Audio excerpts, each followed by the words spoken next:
మాటలు మారుతి అడ్రస్ ఇవ్వడం అదంతా వచ్చేస్తారన్న. మారుతి గారు మీ ఇంటికి ఖచ్చితంగా జనాలు వస్తారు, అందరూ కలిసి నిండుగా భోజనం చేయండి.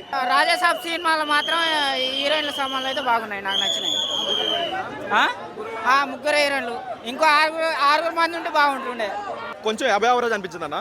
సో మనకి ఏదైతే ప్రభాస్ గారి ఆయన స్టార్డమ్ ఉంటుందో, ఆయన స్టార్డమ్ తగ్గట్టు బడ్జెట్ పెట్టుకున్నారు, కానీ ఒక స్టోరీ, ఒక ప్రాపర్ స్క్రీన్ ప్లే అయితే సెకండ్ హాఫ్ పెట్టుకోవాలనిపించింది. బట్ ఓన్లీ పాజిటివ్ ఏంటంటే ఆయన కామెడీ టైమింగ్ ఏదైతే ఉందో, మన బుజ్జిగాడు లేదా డార్లీ మూవీ ఏదైతే కామెడీ టైమింగ్ చూసామో దాని వరకు 100% వాడుకున్నారు. దానికి ఎలాంటి నో డౌట్. కానీ ఎందుకో సెకండ్ హాఫ్ వచ్చేసరికి ఆ స్క్రీన్ ప్లే అనేది జనాలకు అంత కనెక్ట్ అవ్వలేకపోవచ్చు. సింగిల్ స్క్రీన్లో చూసే వాళ్ళకైనా లేదంటే మాస్క్ అయినా అంత కనెక్ట్ అవ్వలేకపోవచ్చు. అది చాలా నెగిటివ్. అండ్ ఇంకొకటి మెయిన్ నెగిటివ్ ఏంటంటే వాళ్ళు ఏదైతే ముస్లాట్ గెటప్ ఒకటి చెప్పి బాగా హైప్ చేసుకున్నారు.